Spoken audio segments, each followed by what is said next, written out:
HOA destroyed my farm to build a runway, but I'm the U.S. Secretary of Transportation. I stepped outside this morning and froze. My cornfields, gone, flattened into black asphalt. A runway right through my land. The HOA smiled as if they had won.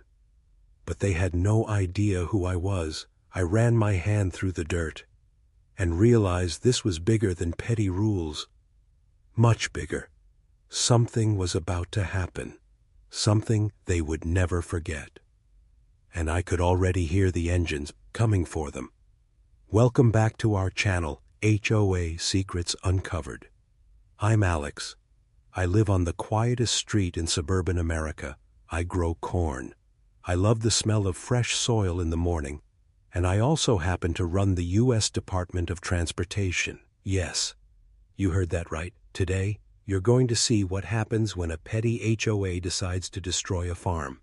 Without knowing who owns it, this is a story of rules, revenge, and a little suburban chaos. So sit back and watch how the smallest neighborhood feud turned into something no one could have expected. I watched the engines from my porch.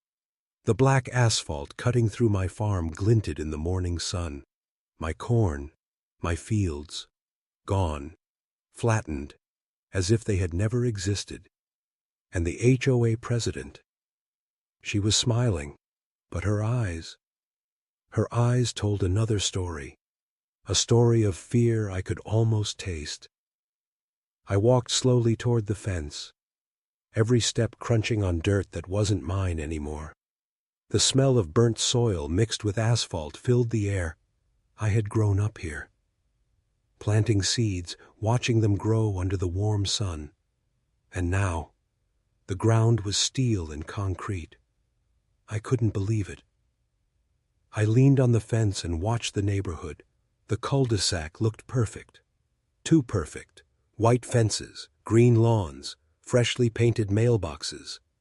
The kind of place where every blade of grass has a ruler measuring it, and every neighbor has an opinion.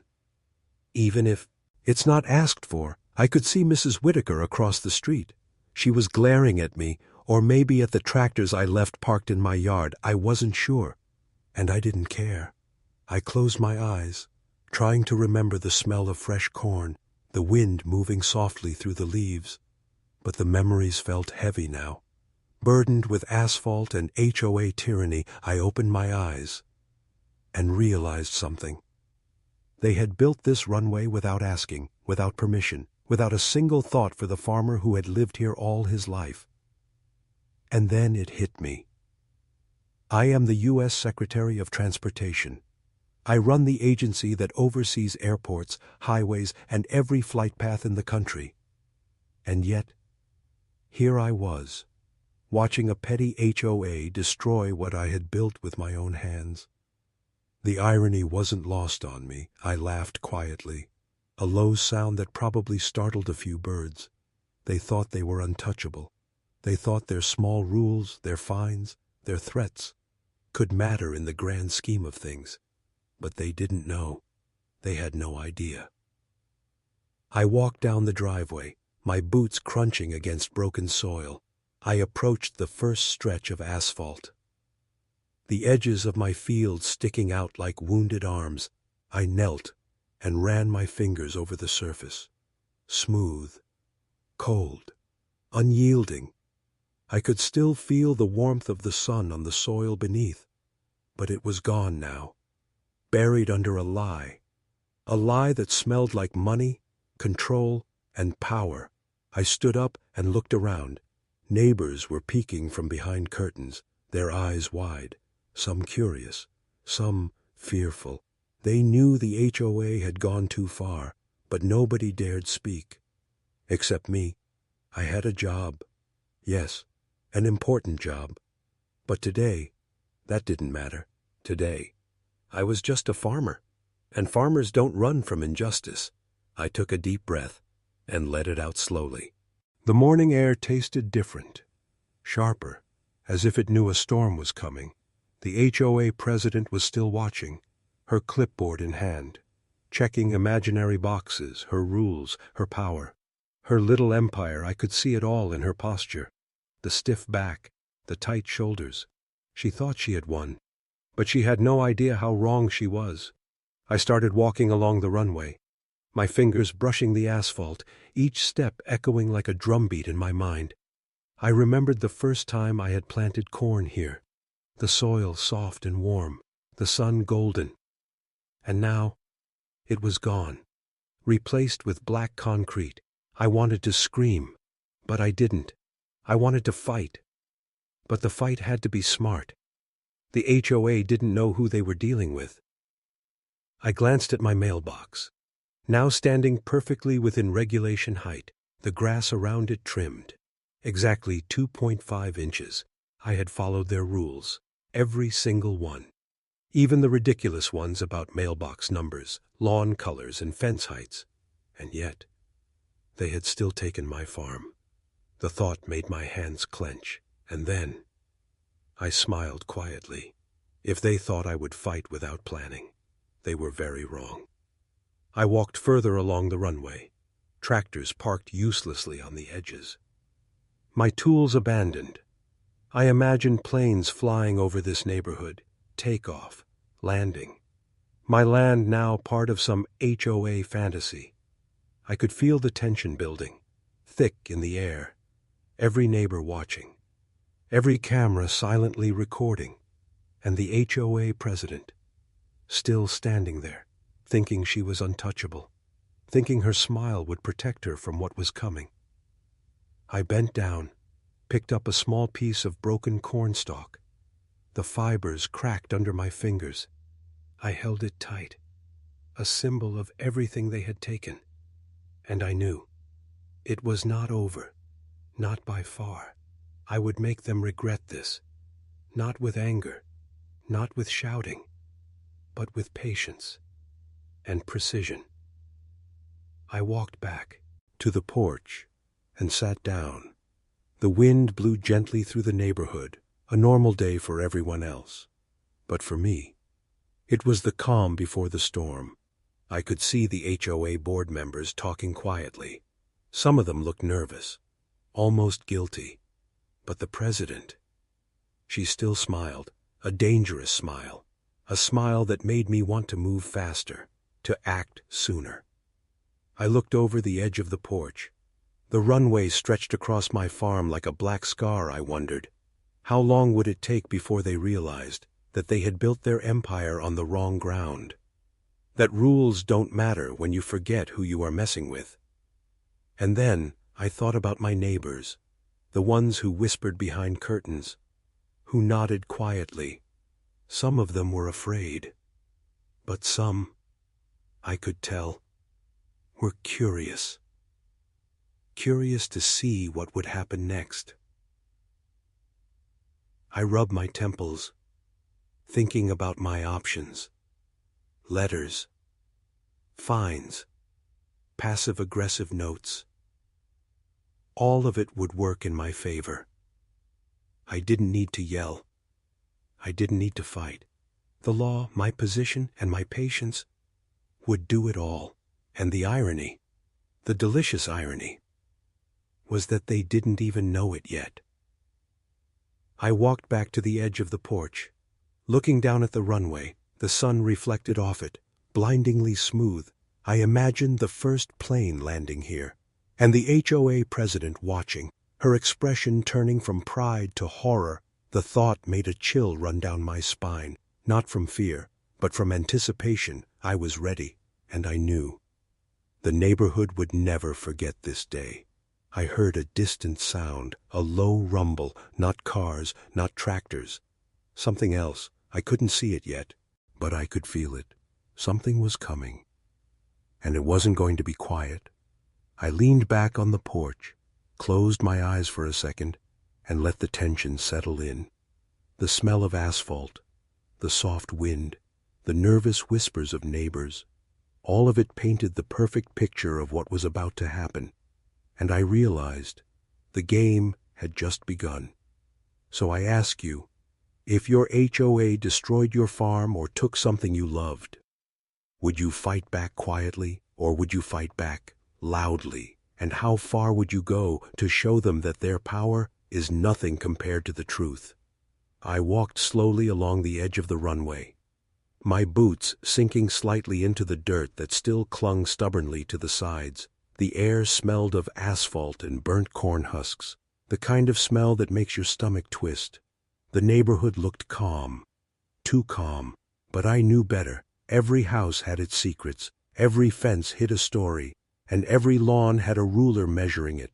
I could see the HOA president pacing near the corner of my farm, clipboard in hand, tapping it against her palm like a drumbeat of doom. Her eyes scanned my property, or maybe they scanned me, trying to see weakness, trying to find a crack. I smiled quietly to myself. They were looking for something that didn't exist. They didn't know I had patience, and patience was my weapon. I walked toward the first section of my ruined cornfield. The asphalt cut through like a knife. I knelt down and touched the cracked soil, the earth beneath still warm, still alive. I could almost feel the corn growing again if I wished it, and maybe I would wish it, but for now, I had other plans. I straightened up and looked across the neighborhood. Every neighbor had peeked out, some with fear, some with curiosity. Even little Tommy from 2 houses down was standing on his porch, eyes wide. The HOA president waved at him quickly, like she owned his silence too. Ooh, I shook my head. They didn't see the bigger picture. They never do. I walked back to my tractor. Sitting uselessly next to the asphalt, I ran my hands over the rusted metal. It had carried me through years of planting, plowing, harvesting, and now it was just a prop in their little suburban theater. I could see it all so clearly, the petty letters, the fines, the passive-aggressive notes, each one carefully written to make a citizen feel small. They thought they were clever, but cleverness fades when you meet someone who knows the rules better than you do. I stepped closer to the first HOA sign I could find. Private property violators will be fined. I laughed softly. Violators? They had violated my property, my life, my farm, and I hadn't even touched their precious lawns yet. I thought about the first letter I had written, a calm, polite note, explaining that their construction was illegal. They had ignored it completely, like I didn't exist. That's when I realized, politeness doesn't work with people who think power is more important than law. You have to play their game, and then bend it against them. I started walking along the runway again. The sun was climbing higher, reflecting off the asphalt. Every reflection felt like a spotlight on their absurdity. I imagined the first plane taking off, the HOA president watching it, realizing too late their little empire, their fines, their rules, meaningless, all because they had forgotten who they were dealing with. I stopped near a small patch of surviving corn. I ran my fingers through it, each stalk bending slightly under my touch. I remembered planting them, watering them, protecting them from storms. And now, a small part still lived, a small part that reminded me of everything I had lost and everything I was about to reclaim. I looked back at the houses lining the street. They all looked the same. White fences, perfect lawns, silent spectators, but inside, chaos brewed. I could feel it, neighbors whispering behind curtains, phones quietly recording, the HOA president biting her lip, a tiny flicker of worry passing across her face. It made me smile quietly again. I picked up a piece of chalk from my toolbox. I knelt down at the edge of the asphalt and began to draw lines, numbers, symbols, little marks only I could understand, plans, notes, strategies, the beginnings of a quiet war. A war I would win without raising my voice. I stood and looked at the horizon. The wind picked up slightly, carrying the sound of distant engines. Maybe just trucks, maybe something else. I could feel anticipation building, heavy in the air. Every neighbor pretending not to watch, every board member pretending not to sweat. They thought they were untouchable. But I was just getting started.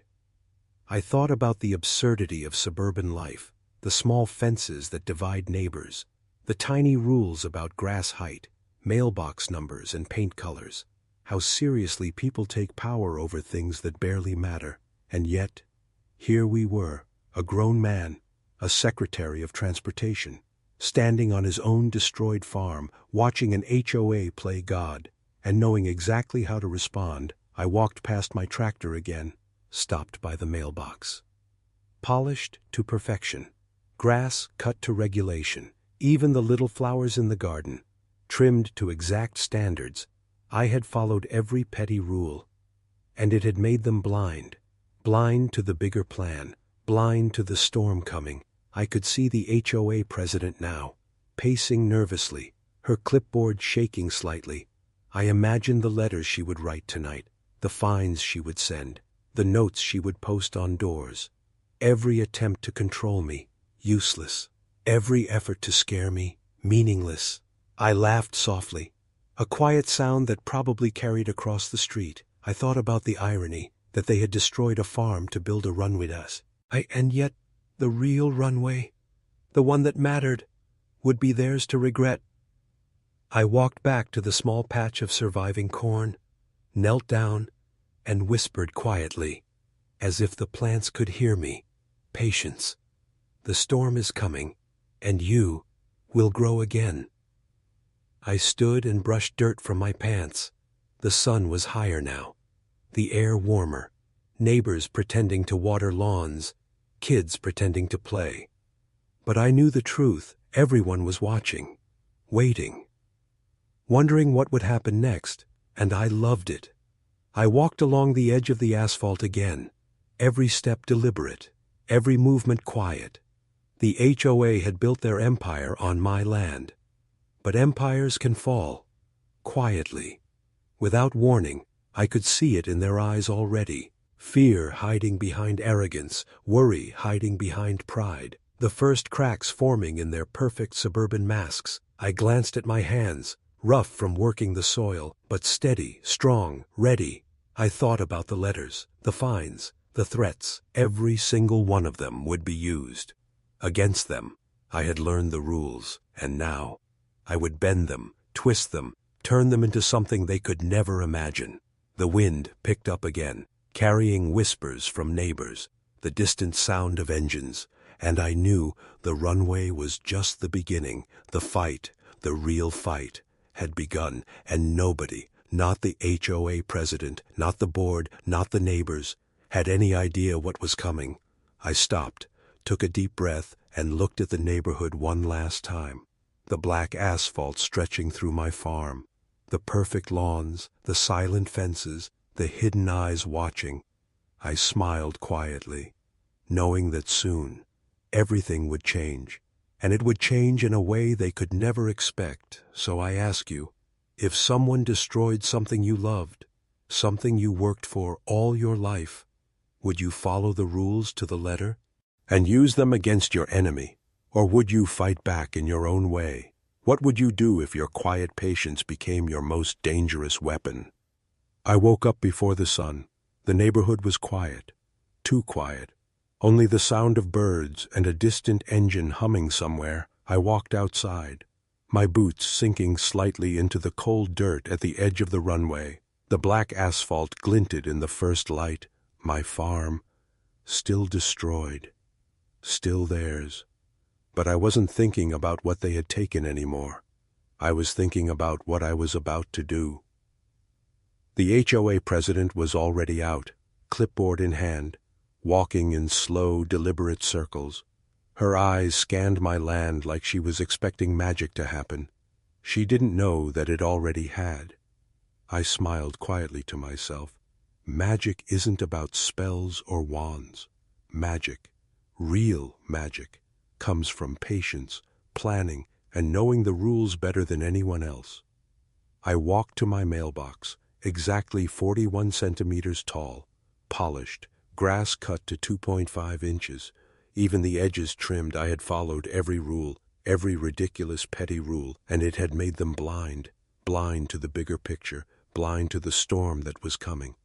I heard a knock at my door. It was Mr. Whitaker, old man at the end of the street. He had always been quiet, polite, never bothered anyone, but he looked at me now, his eyes wide with fear and curiosity. "Alex, what are you planning?" he whispered. I smiled quietly, just following the rules. "Mr. Whitaker, in my own way."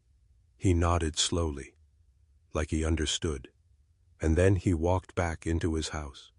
The curtains closed. But I could feel him watching.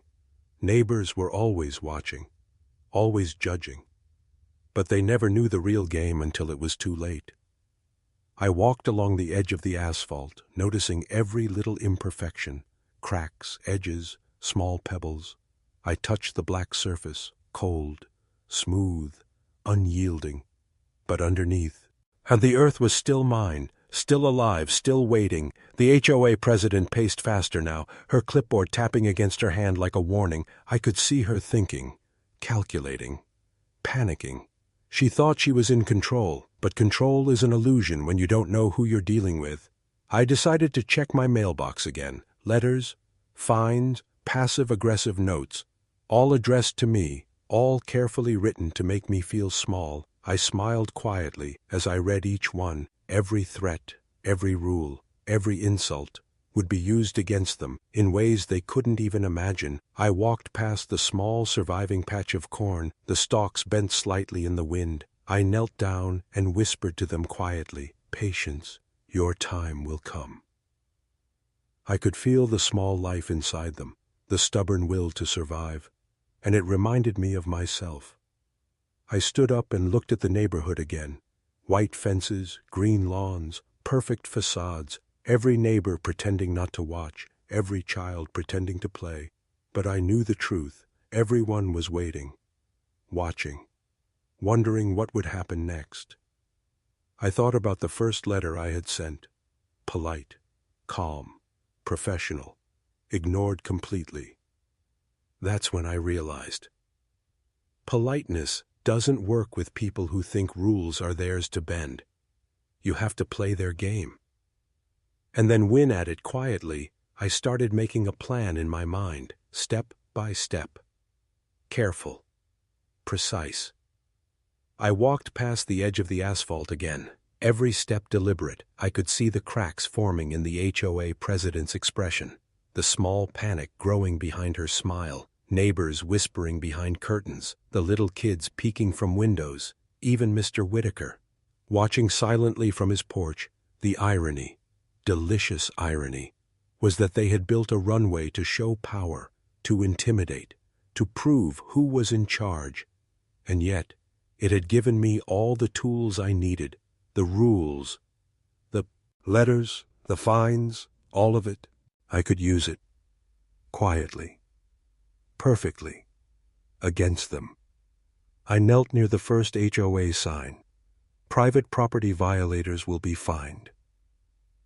I laughed softly. Violators? They were the violators, and I had every right to respond. But not with anger, not with shouting, with patience, with precision. I walked further down the edge of the asphalt. The wind picked up slightly, carrying distant sounds. Trucks, engines, whispers. I could feel anticipation building. Every neighbor pretending not to watch, every HOA member pretending to be calm. But they weren't calm. I could see it in the small gestures, the tapping foot, the twitching hand, the stiff shoulders. I bent down and drew small marks in the dirt, symbols, numbers, lines. Only I could understand. Plans forming quietly. A quiet war, the kind that would leave them shocked, speechless, powerless. I looked back at the surviving corn patch, the small green life bending in the wind. I smiled quietly again. Sometimes, the smallest things survive the storm, and when they do, they become unstoppable. I heard a distant sound, low, rumbling, not cars, not tractors, something bigger, something I had called for quietly, something they would notice soon. I didn't move. I let it come to them, let it arrive quietly. Like the storm before a hurricane, I walked to my porch and sat down, brushed dirt from my pants, looked at the neighborhood stretching before me, the black runway, the white fences, the green lawns, perfect facades hiding fear, and I smiled quietly again. The game had begun, and they didn't even know it. I thought about their rules, their letters, their fines. Every small detail, every petty threat would be used against them. I just had to wait, quietly, perfectly. I glanced at the HOA president again, her eyes darting nervously, clipboard shaking slightly. She didn't see the storm forming. She didn't know patience could be more powerful than power. And soon, she would.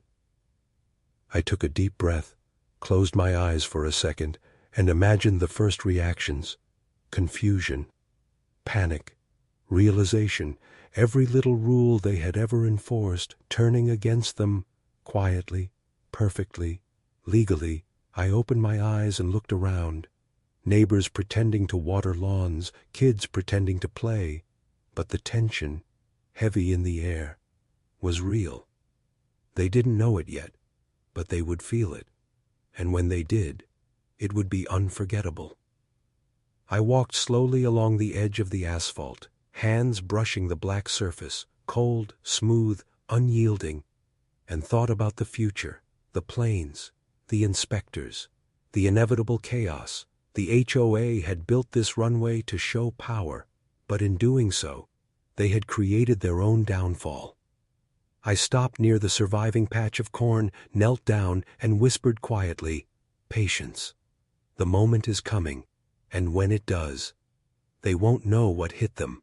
I stood up, brushed my hands on my pants, and looked at the neighborhood one last time, the sun reflecting off the black asphalt, white fences, green lawns, silent neighbors, everything perfect on the outside. And yet, crumbling quietly underneath, I smiled quietly again and asked myself a question, a dangerous question, one that would guide every move I made from this moment on. So I ask you, if you followed every rule perfectly, every petty law and letter, and still watched someone destroy what you loved, would you wait quietly and plan your revenge, or act immediately and risk everything? What would you do if patience became your most powerful weapon? The sun was higher now, baking the black asphalt in the morning heat. I stood at the edge of my ruined farm, the wind carrying the faint smell of asphalt and scorched earth. The HOA president was out again, clipboard in hand, pacing like a soldier on patrol. Her steps precise, her eyes scanning, her mind ticking with rules and fines. I could feel her tension, even from here, and I smiled quietly. She had no idea how far the storm had already formed. I walked slowly toward the first stretch of surviving corn, the green stalks bent slightly in the breeze, stubborn against the damage. I knelt and ran my fingers along the dirt. It still felt alive, still mine.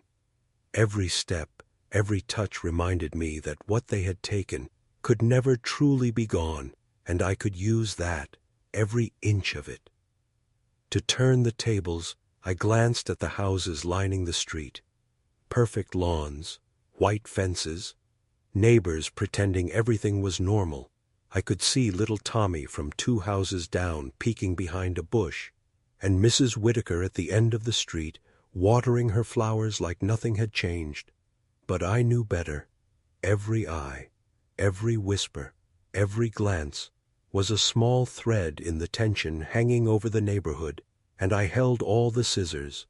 I walked toward the mailbox, polished to regulation height, numbers perfectly aligned, the grass cut to exactly 2.5 inches, edges straight, everything they demanded, followed perfectly. And it had already made them blind, blind to what I was planning quietly, blind to the game that was about to unfold. I picked up the first letter on the porch. A fine, a passive-aggressive threat, a note about disrespecting HOA authority. I read it slowly, every word, carefully chosen to hurt, intimidate, control. and I smiled quietly. Each letter was a weapon in my hands now, a weapon they didn't even know I had. I imagined the look on the president's face when the first trick worked. She would pace, check her clipboard, tap her pen nervously. Everything she thought was power, crumbling quietly, and I could almost hear the whispers from neighbors. Did you see what he's doing? Is he following all the rules? Yes. And it's terrifying. I walked along the edge of the asphalt again, boots crunching against the cracked dirt, every step deliberate, every movement measured. I could feel anticipation growing, thick in the air. The HOA president's clipboard shaking slightly now, her tight shoulders, a small tremor in her hands, all signs of panic she couldn't hide. I bent down to the surviving corn again, whispered quietly to the stalks, "Patience. Soon the storm is coming. They will learn the cost of arrogance." I heard a distant knock on my door. It was Mrs. Whitaker this time. She hesitated on the porch, her eyes wide. "Alex, are you really going to follow every rule to the letter?" I smiled quietly, brushing dirt from my hands. "Yes, Mrs. Whitaker. Every single rule." Her mouth opened and closed. No words came. I nodded toward the asphalt. They will never see it coming. She stepped back slowly, curtains closing quietly. Every neighbor was learning now, quietly, silently. But they didn't yet understand the full plan. I walked down the edge of the runway. I noticed small imperfections, tiny cracks, uneven edges, little details that could be leveraged quietly. I ran my hand along the asphalt, feeling its cold smoothness. The HOA thought this was permanent, a symbol of their power, and I knew the reality would be very different. I checked my mailbox again. The letters were piling up. Threats, fines, passive-aggressive notes, all carefully written to scare me. And yet, I read each one with a calm smile. Each one was a key, a tool, a weapon that would be used against them in ways they could never imagine. I thought about the absurdity of suburban obsession, mailboxes, lawns, fences, every little rule enforced with almost religious devotion, and yet they had no idea the rules they thought gave them power would soon be their undoing. I stopped near a small patch of surviving corn, bent down, and whispered quietly, "Grow. Patience. The moment is coming, and when it does, they will understand what it truly means to underestimate someone." I looked back at the HOA president, her clipboard shaking slightly now. She didn't see it yet, but every step I took, every quiet movement, every perfectly executed rule, was turning the tables, making them weaker. While I grew stronger, I walked back toward my porch, boots crunching against the dirt, neighbors pretending to water lawns, pretending everything was normal. But tension hung thick in the air, every little sound, a potential warning, every whisper, a secret they couldn't keep. I sat on my porch, brushing dirt from my hands, looking at the neighborhood stretching before me, the black runway, white fences, green lawns, silent spectators, everything perfect on the surface, and yet crumbling quietly underneath. I thought about every letter, every fine, every rule they had ever sent, every tiny threat, every passive-aggressive note, all carefully documented, and I smiled quietly, because soon all of it would serve a purpose they couldn't foresee. I heard a distant engine rumbling, low, deliberate, growing closer. I didn't move. I let it approach quietly, let it arrive in its own time, like a storm gathering strength before the first strike. I glanced at the surviving corn again, the small green stalks bending slightly in the wind. I whispered quietly, "Stay strong. Patience is our greatest weapon. The moment is almost here." I looked back at the HOA president. Her pacing had slowed, her clipboard shaking slightly. She thought she had control, but she didn't, not even close. I walked slowly along the edge of the asphalt again, every step calculated, every glance measured, the tension in the air, thick, almost tangible, neighbors pretending to water lawns, kids pretending to play, but they were all watching, they just didn't know what yet. I bent down again near my mailbox, letters piled high. I ran my fingers along the top. Every fine, every threat, every petty rule would be used perfectly and quietly against those who thought they held power. I leaned back against the porch, closed my eyes for a moment, the wind carrying whispers across the street, the distant engine growing louder. I could feel it. Anticipation building, the first wave of chaos. Quietly arriving, I opened my eyes and looked at the neighborhood, white fences, green lawns, asphalt slicing through my farm, everything perfect on the surface, and yet the cracks were forming, the first cracks in their perfect suburban world. I smiled quietly and asked myself a dangerous question, one that would guide every step from this moment on. So I ask you, if you followed every petty rule perfectly, and still watched someone destroy what you loved, would you wait quietly, patiently, and plan your revenge? Or would you act immediately, risking everything for instant justice? What would you do if patience became your most powerful weapon? The morning sun was sharp, almost unforgiving. I stood at the edge of the black runway, letting the heat rise from the asphalt to my boots. The neighborhood was quiet, but the silence was heavy. Every lawn perfectly trimmed, every fence perfectly white. Yet something was shifting, almost imperceptibly. I could see the HOA president across the street, clipboard shaking in her hands, lips pressed tight.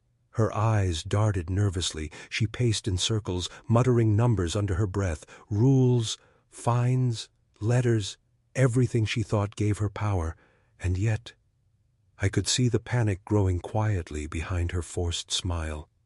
I walked slowly along the edge of my ruined farm, each step deliberate, measured, careful. The surviving corn bent in the wind, small but stubborn. I ran my fingers through the stalks. They were alive, like my patience, and patience was my most dangerous weapon. I glanced toward my mailbox, polished to perfection, numbers aligned, grass trimmed, edges sharp, everything they demanded, followed exactly. And that made them blind, blind to the plan quietly forming, blind to the storm about to break. The letters on my porch had grown in number, fines, threats, warnings, passive-aggressive notes, every petty attempt to control me, every small strike of imagined power, all carefully recorded, documented, ready, and I smiled quietly. Every word, every rule, would become a trap for them. I walked past the small patch of surviving corn, whispered softly, "Grow, patience. The moment is coming, and when it does, they will understand the price of arrogance." I noticed neighbors peeking from windows, whispers carried in the air, little Tommy hiding behind the bushes, even Mrs. Whitaker watering her flowers slowly, eyes wide, everyone curious, watching quietly. And I knew they didn't understand the full game yet, not even close. I stopped near the HOA president, her clipboard tapping nervously against her hand. She didn't see me approaching. I bent down slightly, running a finger along the edge of the asphalt. Cold, smooth, unyielding. I imagined the first plane landing here, her eyes widening as realization hit, her perfect suburban empire, crumbling quietly. I walked toward the mailbox again, piled letters waiting to be opened. I ran my fingers along the top, tracing the small raised numbers, every fine, every letter, every tiny rule, all carefully noted in my mind. Soon, all of it would be used. All of it would serve a purpose she could never imagine. The wind picked up, rustling the surviving corn, carrying whispers across the street. Even the birds seemed to hesitate mid-fall. Light. And then I heard it. A small, distant engine, a low rumble, almost unnoticeable if you weren't paying attention. I smiled quietly. It was coming. The first ripple of the storm. I leaned against the edge of the asphalt, closed my eyes for a moment, and let the tension sink in. The neighborhood silent, watching, waiting. The HOA president unaware of the trap quietly forming. Her arrogance, her obsession with control, her obsession with rules, all of it. About to backfire, I thought about the first small victories, following every rule, every regulation, perfectly, turning their own obsession into a weapon. It wasn't loud, it wasn't flashy, but it was unstoppable, and it was satisfying. I walked down the edge of the runway, boots crunching against the dirt. Every step deliberate. I imagined her pacing tonight, counting fines, calculating rules, checking every mailbox, and realizing, too late, that every rule she enforced, every letter she wrote, was now her own undoing. I glanced at the surviving corn again. Small, stubborn, alive, I whispered quietly. Patience. Your time is coming. The world they built on control and rules will crumble quietly. I noticed a few neighbors moving, not out of fear. Curiosity, eyes wide, mouths covered. They could sense something, a tension they couldn't name, and I loved it. The perfect audience for the chaos I would unleash.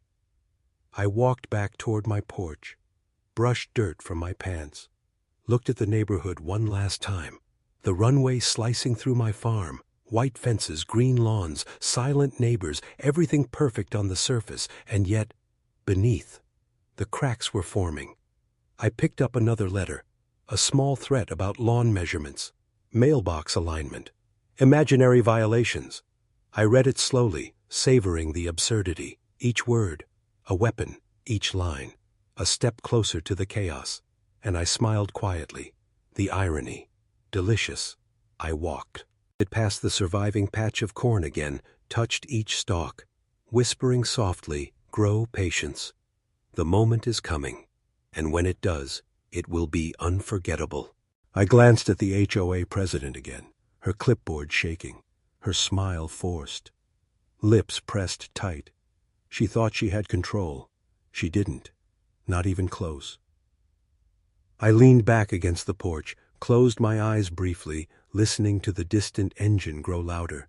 The first ripple of chaos arriving, I could feel it, anticipation building, thick in the air. Every neighbor pretending to water lawns, every child pretending to play. But tension hung over the neighborhood like a storm cloud. I opened my eyes and looked at the asphalt, the runway slicing through my farm, smooth, cold, perfect. The perfect symbol of HOA arrogance, and soon, the perfect tool for their undoing. I thought about every fine, every letter, every passive-aggressive note, every rule they had ever enforced, every tiny threat, all carefully documented, all ready to be turned against them, quietly, legally, perfectly. I stood and looked around the neighborhood, white fences, green lawns, silent spectators, everything perfect on the surface, and yet, the first cracks were forming, the first whispers spreading, the first signs of panic emerging. I smiled quietly. The storm had begun, and they didn't even know it. I walked along the edge of the runway, one last time, boots crunching against the dirt, neighbors pretending to water lawns, kids pretending to play, the HOA president pacing nervously, and I asked myself a dangerous question, one that would guide every step from this moment on. So I ask you, if someone followed every petty rule perfectly and quietly turned it against you, would you notice in time, or would your obsession with control be your undoing? How would you respond if patience became your most dangerous weapon? The air was thick that morning, heavy, almost electric. I stepped onto the edge of the black asphalt runway, the sun reflecting off it in sharp, blinding streaks, every lawn perfectly trimmed, every fence shining white. And yet, something had shifted. I could feel it, deep in my bones.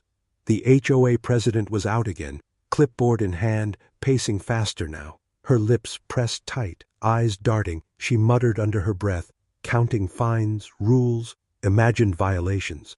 And every step she took, every twitch, showed panic. I smiled quietly. She didn't know the game had already begun. I walked slowly along the edge of my destroyed farm. The surviving corn bent in the gentle breeze. I knelt down and ran my fingers through the soil. Alive, stubborn, surviving, just like me, and patience. Patience was my weapon, my advantage. I glanced at my mailbox. Polished, perfect, following every rule. Grass trimmed to regulation height, edges straight, every detail followed exactly. And that made them blind. Blind to the plan forming quietly in my mind. Blind to the storm that was building.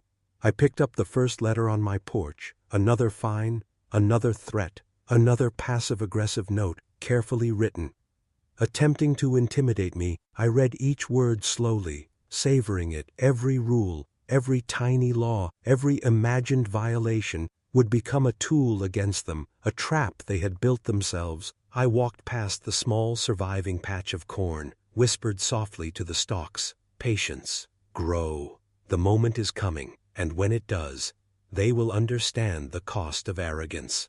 I looked across the neighborhood, neighbors peeking from windows, whispers carried in the air.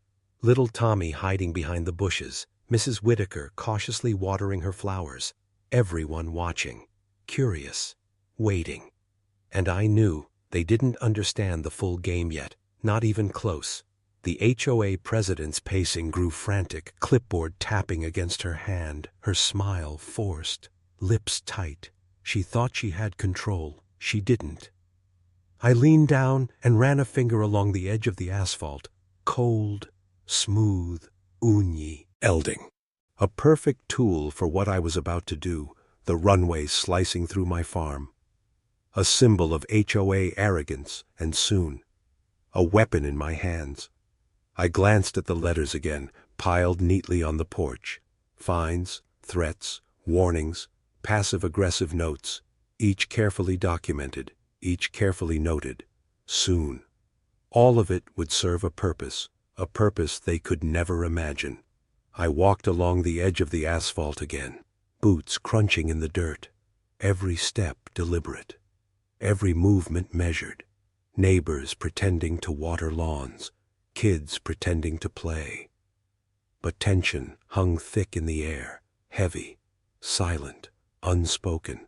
I could feel it. The first ripple of chaos arriving, not loud, not obvious, but there, subtle, perfect. The storm gathering before the first strike. I stopped near the surviving corn patch, ran my hands through the stalks. Grow, patience. The world they built on rules and power would crumble quietly, and I would be there, watching, waiting, controlling every detail. I turned toward my mailbox again, piled letters waiting to be opened. I ran my fingers along the top. Every fine, every threat, every petty rule would be used quietly, legally, perfectly, against those who thought they held power. The wind picked up, carrying whispers across the street. Even the birds seemed to hesitate mid-flight, and then I heard it clearly. The distant rumble of engines, slow, deliberate, almost unnoticeable, but I knew it was coming. The first wave of chaos, quiet, unstoppable. I leaned against the edge of the asphalt, closed my eyes for a moment, listening to the neighborhood, the HOA president pacing nervously, neighbors pretending everything was normal, the tension thick in the air. I imagined her pacing tonight, counting fines, recalculating rules, checking every mailbox, and realizing, too late, every rule she enforced, every letter she wrote, was now her own undoing. I glanced. Sunlight bouncing off it, blinding, white fences, green lawns, silent neighbors, the perfect suburban facade hiding fear. And I could feel it, every eye watching me, waiting, terrified.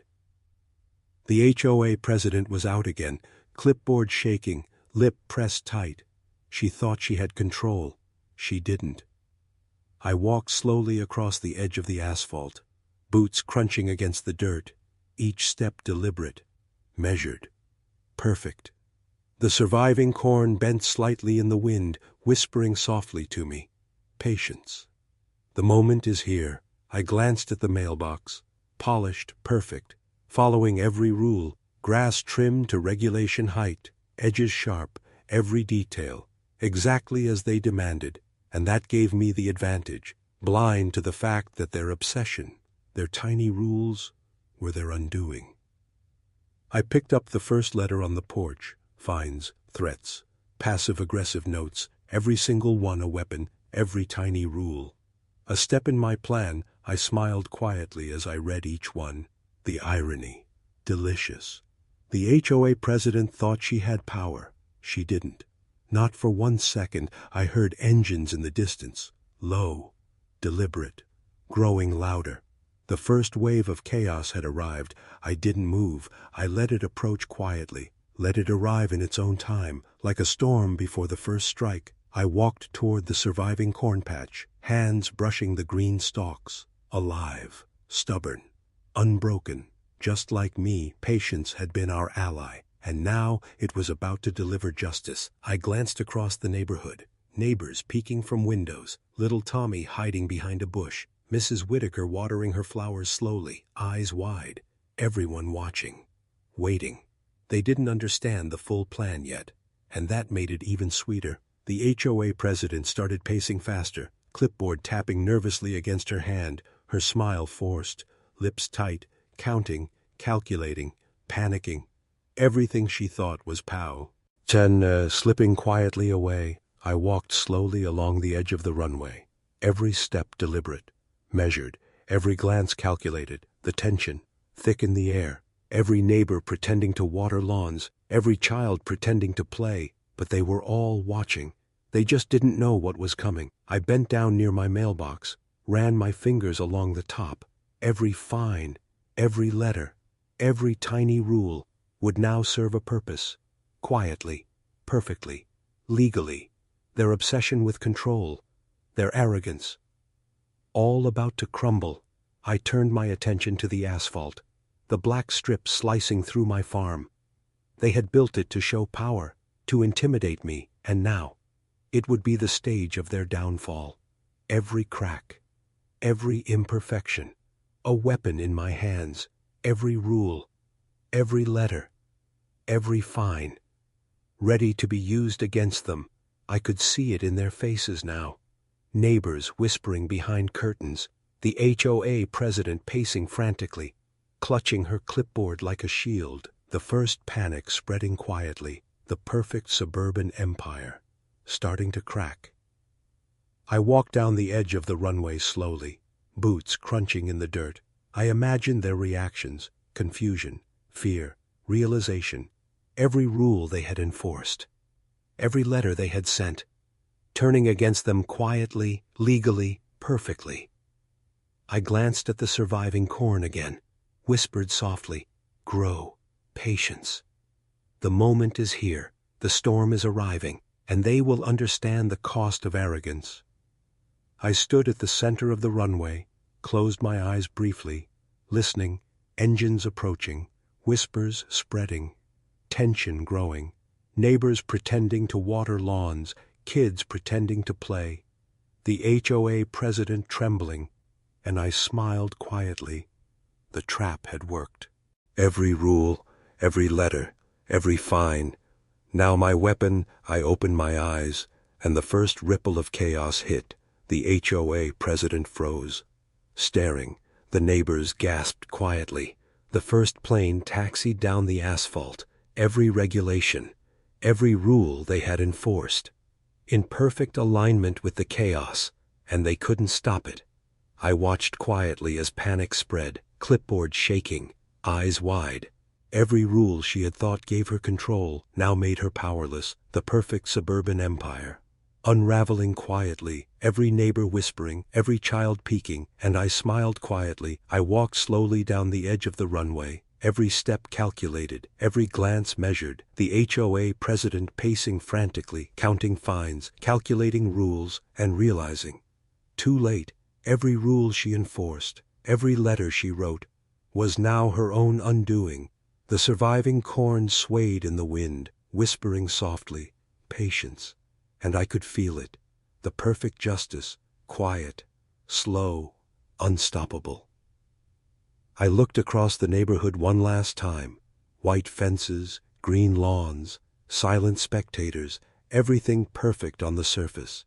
And yet, cracks were everywhere, whispers growing, panic spreading, the first real consequences of their arrogance. Unfolding quietly, perfectly, I leaned against the porch, brushed dirt from my hands, closed my eyes briefly, and thought about every fine, every letter, every passive-aggressive note, every petty rule. All had been turned against them, quietly, perfectly, legally. The perfect revenge without lifting a finger. I opened my eyes, smiled quietly, and asked myself one last question, one that would guide every move from this day forward. So I ask you, if someone quietly followed every rule and used it against you, would you notice before it's too late? Or would your obsession with control be your undoing? How far would you let patience go before taking action? Could you survive if your own rules became your worst enemy?